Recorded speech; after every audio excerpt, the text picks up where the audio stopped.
Aleichem, paz seja convosco. Você está no Israel para Jesus, programa destinado a compartilhar informações e conteúdos de evangelização e também sobre a história de Israel. Aqui nós falaremos sobre as tradições, os costumes e a cultura milenar dos judeus, como também os desafios e as bênçãos do trabalho de evangelização. E também sempre encorajar você a se unir a nós nesta tarefa tão sublime e especial que é fazer o nome de Jesus conhecido entre judeus e gentios, os não judeus. O programa de hoje é bem especial e é algo que nós devemos nos atentar bem a este assunto, que é sobre o antissemitismo. Na história dos judeus, nós já podemos verificar no período bíblico algumas ações, quando os judeus estavam fora de sua terra, como também nós temos aí, infelizmente, na história contemporânea, período pós-bíblico, também onde os judeus estavam, sempre nós pudemos detectar aí ações antissemitas. E para falar sobre este tema relevante e importante, nós trouxemos aqui o pastor Eguinaldo Hélio, que não é um convidado novo, já esteve conosco aqui em outros programas. Pastor Eguinaldo, muito obrigado por aceitar mais uma vez o convite, seja bem-vindo. Eu que agradeço, pastor Moda, é sempre uma alegria a gente estar falando aqui desse assunto, poder compartilhar um pouquinho, para que as pessoas elas entendam quão importante é a igreja se envolver com esse assunto de Israel. Que Deus possa trazer esclarecimento e bênção aí para todos. Amém. Eu acredito que você que nos acompanha já conhece o pastor Eguinaldo, já esteve conosco aqui falando sobre vários programas, dentre eles a história de evangelização dos judeus. Mas se é a primeira vez que você está conhecendo o pastor Eguinaldo, ele é pastor, ele é teólogo, ele é diretor na missão Atenas, também um dos coordenadores do Sim Israel. O pastor Eguinaldo também é conferencista, é escritor, vai nos falar também rapidamente aqui a respeito do livro que ele trouxe aqui para mostrar para nós, mas é escritor, também fez parte da Bíblia Apologética, pastor? Pastor Eguinaldo, Bíblia missionária Bíblia também. missionária, Bíblia missionária. Missionária e apologética, as duas. E apologética. Então, é alguém que tem um conhecimento aí, além de jornalista também, profundo nas questões do que nós vamos falar hoje, sobretudo Israel. Pastor Eguinaldo, para nós darmos início, então, para esse nosso bate-papo, eu acho interessante explicar o que é o termo antissemitismo e quando começou. Eu acho que esse aqui é muito interessante, até o termo.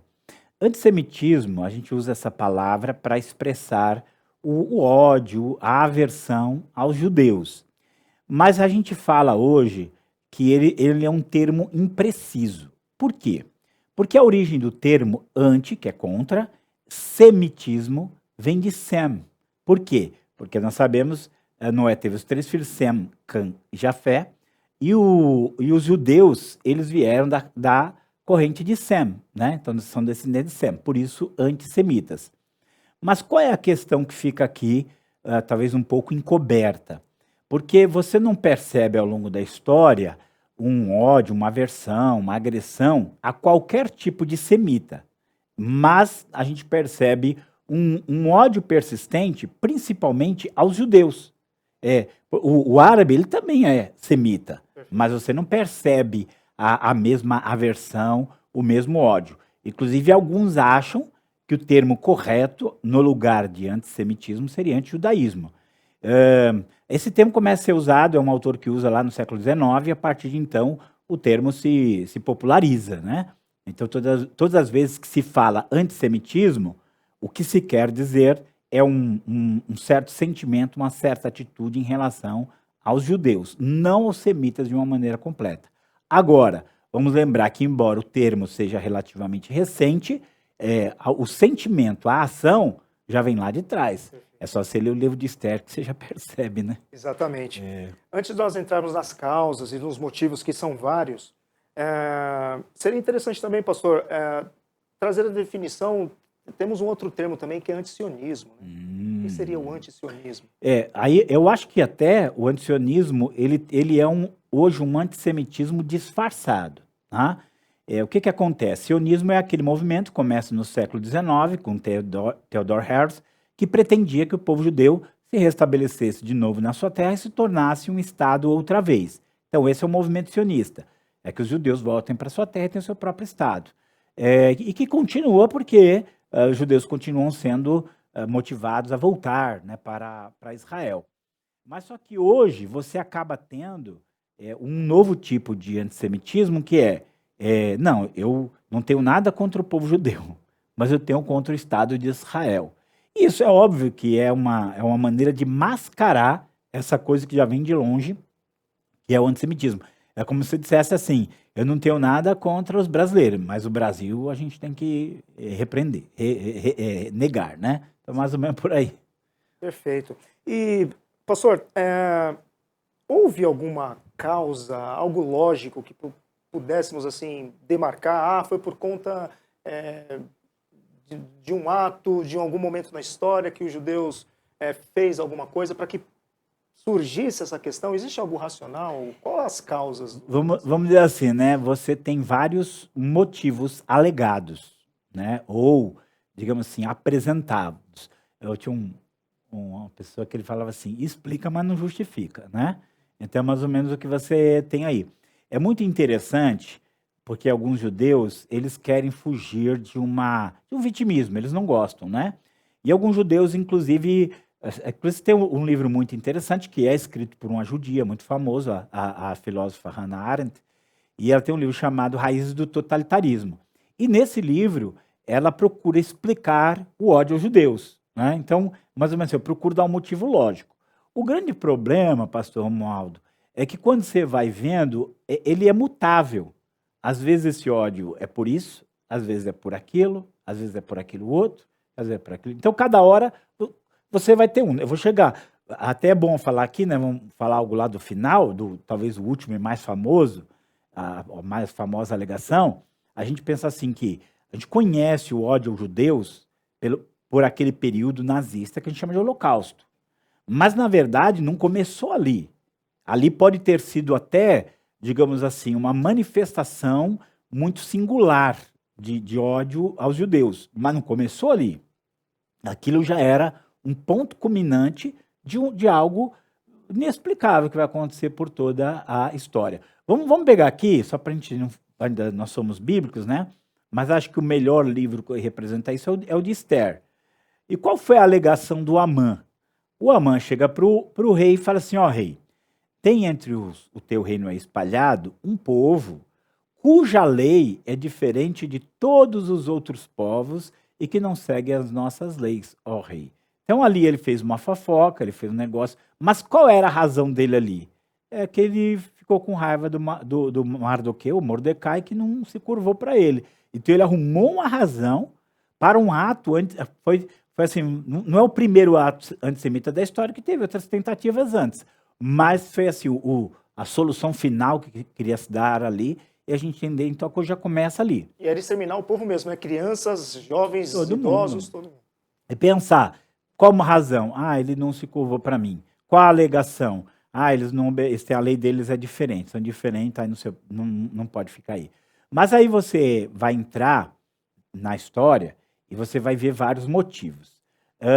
Vamos começar a pensar nos motivos religiosos. Tá? Eles sofreram tanto por parte do mundo islâmico, né? No mundo islâmico eles tiveram período de perseguição, mas também na Europa cristã. Na Europa cristã, os judeus foram muito perseguidos. Por quê?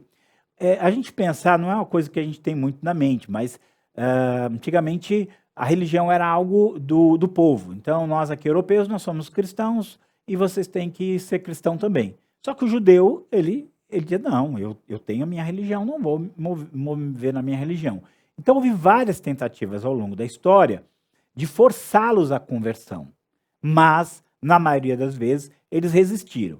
Essa resistência trouxe para eles perseguição, expoliação dos bens dele, muitas vezes até morte, e às vezes, pastor Romualdo, até suicídio. Em algumas vezes eles acharam melhor se suicidar do que realmente ser forçados a uma conversão. Então, esses é um antissemitismo religioso. E aí a gente tem que falar e a gente tem que confessar a nossa culpa nisso.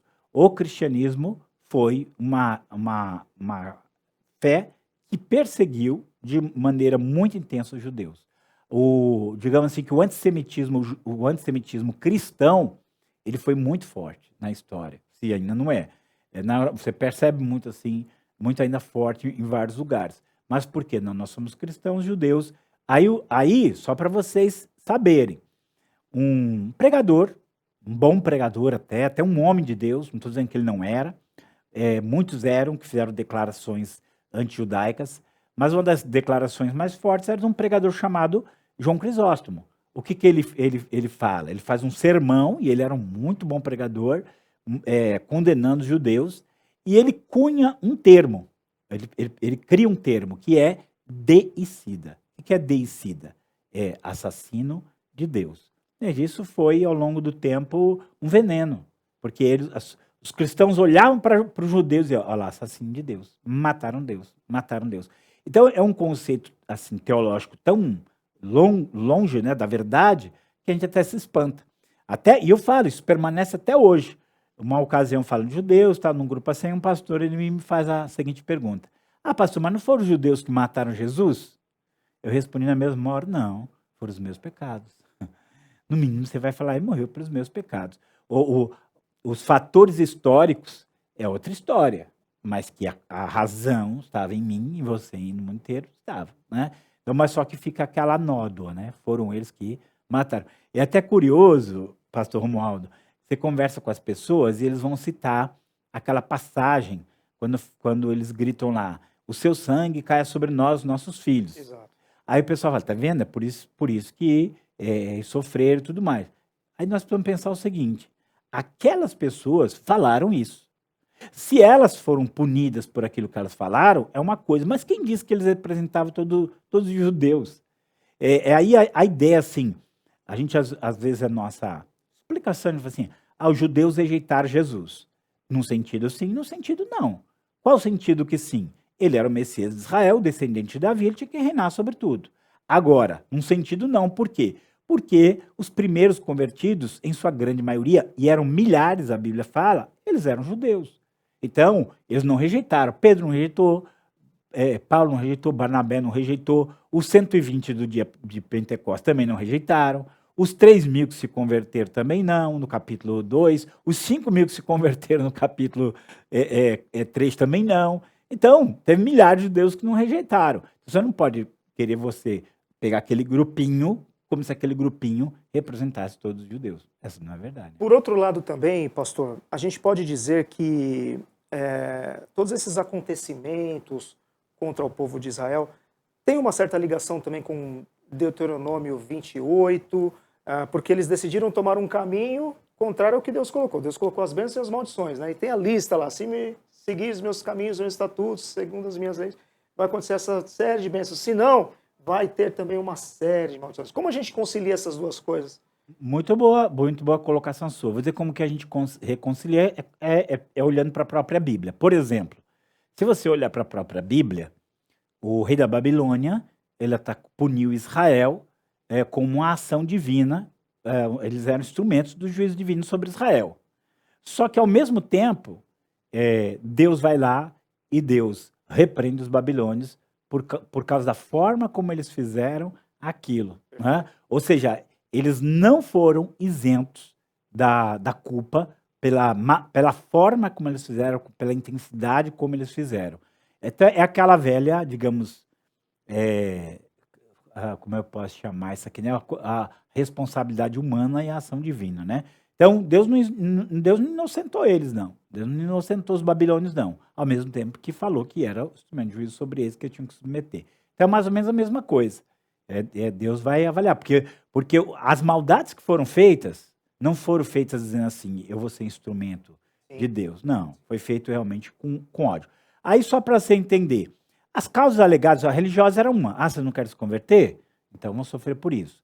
Aí você tem causas políticas também, sociais, né? Eles eram isolados neles. Essa é uma instrução que eles recebem, inclusive bíblica, né? Para eles não se misturarem com os povos, permanecer ali. Então, eles estão espalhados entre as nações, eles não têm a própria terra deles, que eles foram expulsos a partir do ano 70, então eles moram em vários lugares e não se misturam com a comunidade ao redor. Aí vem, digamos assim, uma certa animosidade contra eles. Por que eles não se misturam? Né? Vive só lá no canto deles. Como acontece muitas vezes com os cristãos, porque tem, né, digamos assim, eles vivem dentro da comunidade deles. Então, essa orientação não se misturar. Então, as pessoas criam um certo ranço, não se mistura, acho que é melhor do que nós, não sei o quê. Isso tudo vai ter um peso. Vamos lembrar a questão econômica, ela é muito citada, pastor Romualdo, mas tem algumas coisas importantes para as pessoas saberem. Você tem hoje um estigma, né, colocado sobre os judeus, que é a questão econômica. Primeiro erro é que todo mundo acha que todo judeu é muito rico. Sim. Todo fala judeu, todo mundo acha que judeu é Silvio Santos, né? Sim. E não é. Tem muito judeu, inclusive, que vive de assistência da comunidade judaica, né? Isso é muito forte. Mas existe a outra questão, que é a seguinte.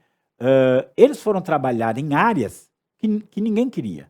Uma era a área de comércio, que ninguém queria, e outra era a área de especulação financeira. Aliás, é curioso assim, porque durante a Idade Média, a ideia da Igreja Católica era a especulação financeira é pecado, quem fizer vai para o inferno. E aí, então não tinha, assim, nenhum cristão vai poder trabalhar com especulação financeira, emprestar dinheiro a juros. Deixa isso na mão dos judeus, eles vão para o inferno mesmo, já deixa com eles. Então acabou que eles ficaram os grandes financistas, né? Eles ficaram os grandes financistas da época e acabaram enriquecendo muito com isso. Mas tem um outro fator também que as pessoas precisam levar em conta, é porque as explosões de perseguição que vieram sobre eles, muitas vezes obrigavam eles a fugir. Eles tinham que fugir, senão eles morriam. E na fuga, que eles precisavam? Dinheiro. Ou fosse para deslocamento, fosse inclusive para comprar mesmo as autoridades, para eles poderem passar pelas fronteiras e poder fugir para onde tivesse que fugir. Então, ter dinheiro para eles, guardado, escondido, era quase uma necessidade de sobrevivência, porque aquilo viria lá. A perseguição, em algum momento, eles sabiam que viriam, em algum momento ia acontecer. Era assim, não dá nem para ver, eles sabiam que em algum momento ia explodir esse sentimento que foi muito comum.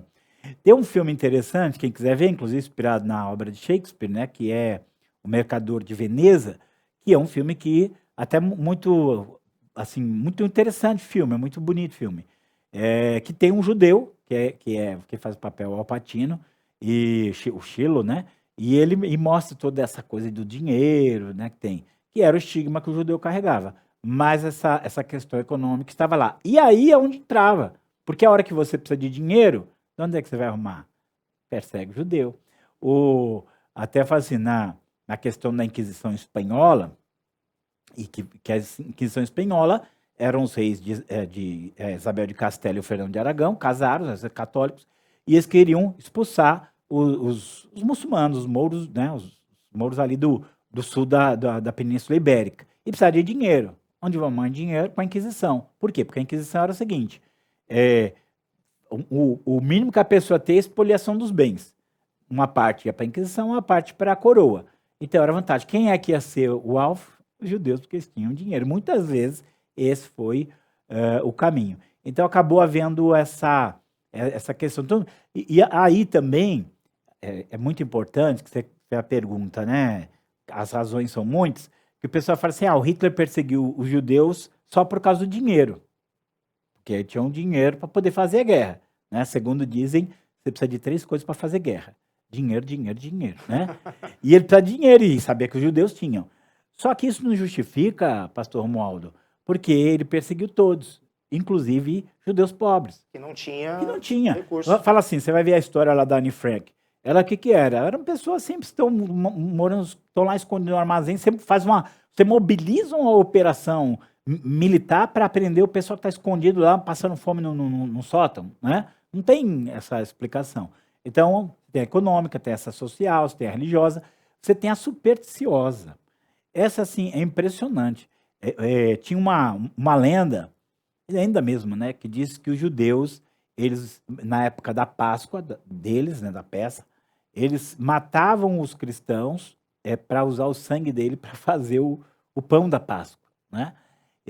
Isso era besteira, mas o povo acreditava.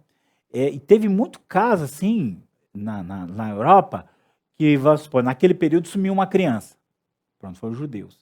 Aí eles iam lá e faziam as piores atrocidades com aqueles judeus. Aí depois de um dia, pronto, acharam a criança perdida na floresta, mas já tinha matado. Aí dizer algo assim que a gente tem que dizer que a gente que nem sempre os líderes da Igreja Católica eles apoiaram coisas desse tipo. Muito pelo contrário, muitas vezes eles também lutaram contra, né, contra essas atrocidades.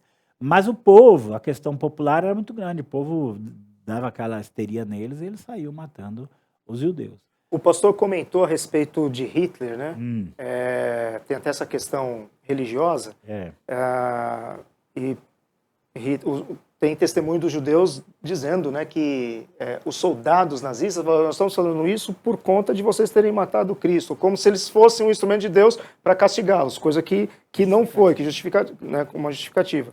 O pastor também falou sobre a questão, nesse período do Holocausto, não poderia ter sido uma situação econômica simplesmente porque judeus sem condições foram perseguidos. Entraria aí também a questão racial, a questão do arianismo, da raça pura? Então, aí eu ia entrar. Por quê, pastor Romualdo? Você pensa bem, aquilo aconteceu, que é o mais, digamos assim, o mais espantoso. Aquilo aconteceu no século XX, na Alemanha. Primeiro, o pessoal do século XX já se considera evoluído, vamos dizer assim, né? A Alemanha não era nenhum país sem cultura ou sem conhecimento. Era um dos países mais cultos da Europa. Isso aconteceu lá. Aí que eu falei assim, eles vão sempre arrumar alguma justificativa. Então, não ia usar religiosa, eles até podiam em algum momento, mas na maioria não é religiosa, nem política, nem social, nem supersticiosa. Qual que nós vamos usar agora? As questões raciais. Então você vê assim que toda aquela perseguição ela vai se basear na questão racial, né? A visão que o nazismo é uma coisa muito complexa, né? Inclusive com visões de mundo bem diferentes daquelas que a gente imagina. Há todo um envolvimento esotérico, há toda uma participação de como é que a gente chama? De seitas, não é seita que a gente fala, grupos esotéricos, né? Então eles tinham Golden Dawn, Sociedade Thule, que eles tinham outras concepções de mundo, e uma delas era as questões raciais, né? Aí você tinha a raça do fogo, a raça do gelo, são questões raciais que só quem conhece profundamente o nazismo sabe. E isso contou um pouco muitas ideias raciais da época, inclusive as pessoas não gostam disso, mas é verdade, baseado em Charles Darwin, né, a sobrevivência das raças superiores. Então entra uma série de coisas aí, e aí você tem essa alegação que é a racial, que hoje quem olha aquilo sabe que era uma pseudo-ciência, que não tinha nada de científico naquela forma como eles trabalharam, mas serviu para alegar que... Não, assim, você já ouviu as frases, eram muito cruéis, tipo assim, tem uma frase do Himmler que ele fala assim, isso que a gente está fazendo é apenas uma questão de limpeza. Quando você mata piolho, você não está preocupado com nada, a não ser a limpeza, né? A não ser higiene. Então eu olhava assim, e eu tinha a afirmação de Hitler, o judeu ele não é uma raça, ele não chega a ser humano. Você vê assim que eram coisas muito pesadas. E o que espanta as pessoas, é onde a gente fala assim, que o antissemitismo é um mistério, porque não tem, você acha que isso é lógico? É óbvio que não é. Mas foi capaz de mobilizar toda uma nação, foi capaz de realmente suscitar ódio da população em cima deles, sem qualquer explicação racional. É onde, comentando que por exemplo, hoje aquilo lá foi o que o nazismo fez, o que o nazismo alegou, é óbvio que ninguém hoje nem pensa naquilo. Então tem que arrumar um outro motivo. Qual é? Não, é o Estado de Israel, ele que é o problema. E seria aí um novo tipo de, É um tipo de antissemitismo, antissemitismo, né? Então eles vão. Eu acho assim, tudo aqui, acho que a sua intenção, né, pastor Mal, de entrar nesse tema, é a gente pensar, porque se você vai falar de Deus para um judeu, e às vezes você vê certas resistências por parte dele, pensa bem, ele foi muitas vezes massacrado E como você mesmo citou, às vezes em nome de Cristo. Vamos lembrar aqui que os cruzados entraram lá em Jerusalém, trancaram mulheres e crianças e os judeus numa sinagoga, tocaram fogo e ficaram cantando hinos e louvores a Cristo. Então pensa assim, para a mente judaica que conhece a história, ele fala assim, não, esse povo cristão odeia judeu, né? Então, é uma coisa assim tão sobrenatural, tão sem explicação que nos espanta. Você sabe que ali na Europa você tem o movimento de direitos humanos que, de fato, amenizou muito a perseguição sobre judeus e que até mesmo aplacou muito daquela fúria antissemita que sempre houve. Mas não adiantou nada. Quando explodiu o antissemitismo foi pior do que tinha sido em todos os tempos. É até curioso que o Theodor Herzl, que escreve o livro dele, O Estado Judeu, ali em 1897, e no livro ele escreve para os judeus, vocês estão agora despreocupados porque o antissemitismo está dormente, mas quando ele explodir, ele vai vir com a fúria que vocês não vão suportar. Então foi realmente o que aconteceu. Então você vê que nem mesmo o cristianismo, nem mesmo os direitos humanos, eles conseguiram dentro da história acabar com esse sentimento de ódio aos judeus que tem aí. Né? Agora, eu acho interessante pontuarmos aqui, pastor, nós tivemos sim, né, de uma forma muito negativa, essa marca do cristianismo perseguindo os judeus, e de fato, nós temos justamente essa dificuldade, porque se nós, num bate-papo, numa conversa com o judeu, nós nos identificamos como cristãos, o judeu não faz essa separação entre católico, apostólico romano, de evangélicos, protestantes, não, é tudo uma coisa só. Então isso leva lá para trás, né, períodos da Inquisição, das Cruzadas e tudo mais. Então, isso ainda hoje é uma barreira, né, que precisa ser quebrada nesse diálogo de testemunho quando estamos com os judeus, para fazer essa desassociação. Mas eu acho que seria interessante, nesses minutinhos finais que nós temos, o pastor mencionar que, embora houve toda essa questão na história, né, cristã, nós tivemos um grupo como os puritanos que foram a favor dos judeus, né? A gente começa a ter, desde os puritanos, que você já começa a ter pessoas que, lendo a Bíblia, eles acabam na direção contrária, a gente pode dizer. Pessoas que aprenderam a amar os judeus. Então, eu posso dizer assim que, inclusive, o Instituto, tá, ele é um resultado desse amor, né, que começa aí. Eu, muitas vezes, quando vou dar palestras, seminários, e eu começo assim, isso que vocês estão fazendo aqui é um milagre. Né? O milagre de Deus mudar o coração da igreja de uma atitude de ódio para uma atitude de amor. Né? Porque a partir dos puritanos você começa a ter vários grupos que começam a amar os judeus, entender o propósito de Deus para eles. E hoje você tem, mesmo que infelizmente não é a totalidade da igreja, mas hoje você já tem uma parte da igreja que entende, não, que não tem que reter esse ódio, uma parte não, infelizmente nem toda. E uma parte que, inclusive, como é o caso de vocês, que se dedica a isso, né? Uma coisa assim, uma ação que me tocou bastante, nós fomos fazer um trabalho lá no Rio de Janeiro, no Colégio Batista. E lá, uma pessoa que estava organizando, ele levou uma cantora judia, que não era convertida, né? Esqueci o nome dela, é muito famosa, já até em novela, já apareceu. E ela cantou lá Jerusalém de Ouro. E aí, quando ela viu tudo aquilo, ela falou assim, por que vocês fazem isso? Eu não sabia que existia isso. Por que vocês falam de Israel? Por que vocês ficam falando do meu povo? Eu falei, não, porque nós amamos os judeus e sabemos que eles são um povo especial, tal. Aí eu falei, você não quer vir amanhã? E ela falou assim, amanhã não posso, que eu tenho compromisso, sei o que, tá, mas amanhã vamos ficar aqui até o final de semana todo, a gente vai estar aqui. E ela não só veio, como trouxe a mãe, trouxe mais amiga, e tudo assim, ela falava, meu Deus, por que eu nunca ouvi falar disso, nunca soube que tinha esse povo que fazia tinha esse amor. Então é assim, algo mesmo que os toca, né, que os toca. Que é a verdade, o que converte, o que quebra as barreiras, né, depois de tanto ódio, é amá-los, né, independente de qualquer coisa, né? Mas o pastor também tem um lado bem voltado para Israel, e nesses minutinhos finais, Queria que o pastor falasse desse livro aí, A Importância de Israel, e onde as pessoas podem encontrá-lo nas redes sociais, pastor. Então, tá aqui, ó, Israel, povo escolhido. Verdades bíblicas que o ajudarão a entender a importância desse povo. Então, isso aqui é um excelente livro para você que quer começar a conhecer. Aqui tem história, tem teologia, tem profecias, tá? É um livro pequeno, mas tem um conteúdo que você precisa para entender esse quadro e estar pronto, né? Ontem entrou um rapaz em contato comigo, ele está indo para Israel e ele quer para presentear as pessoas lá.